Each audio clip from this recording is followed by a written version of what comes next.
नमस्कार दोस्तों, स्वागत है आपका मेरी एक और नई कहानी में। ममता जी अपने घर के बरामदे में लगी चारपाई पर लेटी हुई थी। घर के अंदर रसोई से बहुत अच्छी हलवे की खुशबू आने लगी। ममता जी का मन उस हलवे को खाने के लिए मचलने लगा। ममता जी के सामने उनका पोता मयंक बैठकर पढ़ रहा था। ममता जी मयंक को बोली, अरे बेटा मयंक, देख तो अंदर रसोई में से आज तो बहुत ही अच्छी खुशबू आ रही है। कहीं बड़ी बहू हलवा तो नहीं बना रही है? मयंक ने अपनी दादी के मुंह से जैसे ही सुना वो तुरंत बोला, मैं नहीं जाऊंगा दादी। कल ही ताई जी ने मुझे बहुत डांट लगाई थी जब मैं ताऊ जी के कहने पर चाय के जूठे बर्तन रखने किचन में गया था।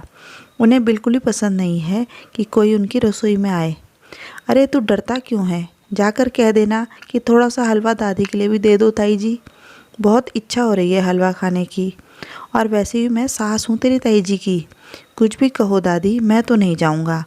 आपको हलवा खाने की इच्छा हो रही है तो दोपहर को माँ जब घर पर आएगी तब आपके लिए बनवा दूँगा। अरे इच्छा तो अभी हो रही है और तू दोपहर को बोल रहा है। अपनी दादी की बिल्कुल बात नहीं मानता। इतना कहकर ममता जी उदास होकर दूसरी तरफ मुँह करके लेट गई। दादी को उदास देखकर 11 वर्षीय मयंक को अच्छा नहीं लगा। आखिर में वह हिम्मत करके अपनी ताई जी की रसोई की तरफ चल दिया। उसे दरवाजे पर खड़ा देखकर उसकी ताई जी ने उसे घूर कर देखा। क्यों आया है यहाँ? क्या चाहिए तुझे? ताई जी वो अपनी ताई जी को यूं घूरता देखकर एक बार तो मयंक बाहर जाने की सोचने लगा, पर फिर उसने हिम्मत जुटाकर बोला, ताई जी वो दादी को हलवा खाने की बहुत इच्छा हो रही थी। अगर आपने बनाया है तो थोड़ा सा दे दो, वो थोड़े से हलवे से ही खुश हो जाएंगी। कोई हलवा नहीं बनाया है यहाँ पर। तुझे शर्म नहीं आती? कल इतना डांटा था फिर भी चलाया मुंह उठाकर। और वो तेरी दादी, उनके हाथ पैर कब्र में जाने को हैं और हलवा खाने की इच्छा हो रही है। जाकर कह दे कुछ नहीं है मेरे पास। इतनी इच्छा हो रही है तो अपनी छोटी बहू से बनवा कर खाओ। चल भाग यहाँ से। मयंक चुपचाप अपना सा मुँह लेकर के आ गया, पर बड़ी बहू इतनी ज़ोर से चिल्लाई थी कि दादी के कानों में उसके चिल्लाने की आवाज़ साफ सुनाई दे गई थी। दादी की आंखों में आंसू आ गए। दादी की आंखों में आंसू देखकर मयंक बोला, दादी आप रोती क्यों हो? कहा ना दोपहर को माँ जब घर वापस आएगी तो मैं आपके लिए हलवा बनवा दूंगा। आप फिक्र ना करो। दादी कुछ बोल ना पाई, बस मयंक के सिर पर हाथ रखकर उसे ढेरों आशीर्वाद देने लगी।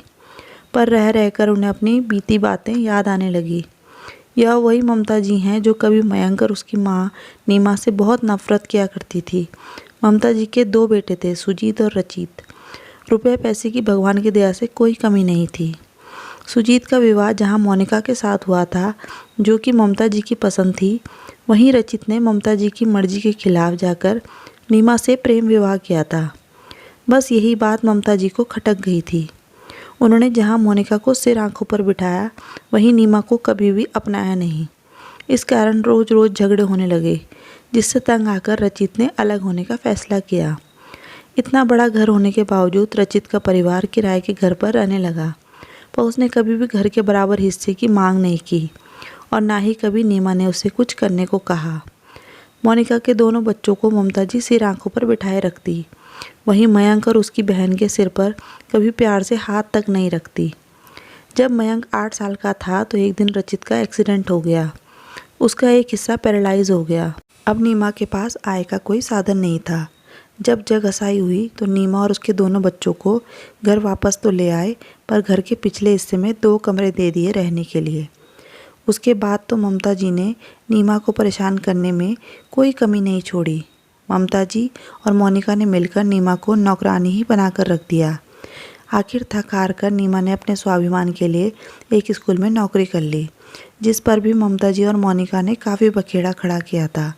पर इस बार नीमा झुकने को तैयार नहीं हुई। फिर भी ममता जी और मोनिका के स्वभाव में कुछ खास फर्क नहीं पड़ा। आए दिन वो नीमा को परेशान करने के कोई ना कोई तरीके जरूर ढूंढती रहती। धीरे धीरे करके रचित भी ठीक होने लगा था और अब वह पूर्ण रूप से स्वस्थ हो गया था। पर कहते हैं ना, वक्त की गति न्यारी होती है। आप अपने कर्मों का फल इसी धरती पर हासिल करते हो। एक दिन सीढ़ियों से उतरते समय ममता जी का पैर फिसल गया और वह गिर गई। उसके बाद तो ममता जी आज तक पूरी तरह से खड़ी ना हो पाई। आज भी लाठी टेक कर ही चलती हैं।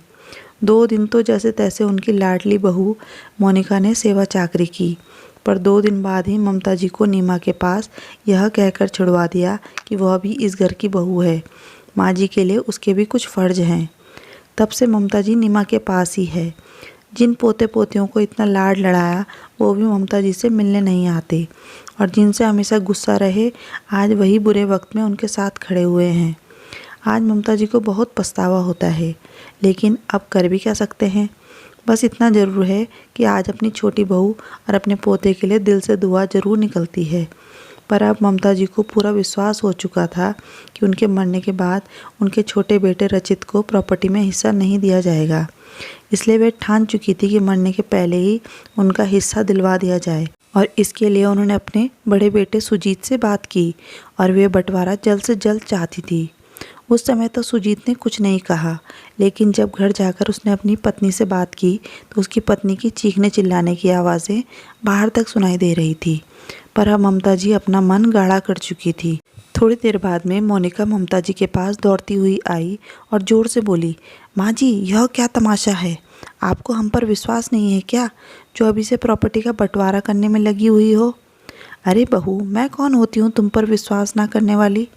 मुझे तो मेरे बेटे पर विश्वास नहीं है कि वह मेरे मरने के बाद मेरे छोटे बेटे का हिस्सा उसको देगा कि नहीं। तेरे लिए तो मैंने कुछ कहा ही नहीं।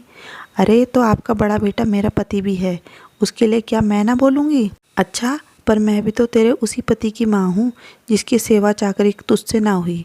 तूने ही तो मुझे छोटी बहू के पास भेजा था, यह कहकर कि वह भी तो बहू है, उसे भी अपनी सास की सेवा करनी चाहिए। तो बेटा ऐसा है कि जब जिम्मेदारी दोनों की तो फल भी दोनों का होना चाहिए। जब सेवा छोटी बहू करे तो मेवा अकेली बड़ी बहू को क्यों? इसलिए 2 दिन के अंदर अंदर यह बंटवारा होगा। किसी को कोई भी ऐतराज़ हो तो मेरे से आकर बात कर सकता है, समझी तुम? तुम्हें तुम्हारे हिस्से से अलग नहीं कर रही हूँ, पर जिसका जो हिस्सा है वो उसको मिलेगा ज़रूर। बस यह मेरा आखिरी फैसला है। प्रॉपर्टी मेरी है तो फैसला भी मैं ही करूँगी, समझ गई या और समझाऊँ? ममता जी का यह रूप देखकर बड़ी बहू के मुंह से बोलना फूटा और वह वहाँ से चुपचाप अपना सा मुँह लेकर चलती बनी। आज ममता जी को अपने किए फैसले पर आत्मतृप्ति महसूस हो रही थी। दोस्तों, आज की कहानी के बारे में आपके क्या विचार हैं, हमें कमेंट में ज़रूर बताइएगा। कहानी पूरी सुनने के लिए धन्यवाद।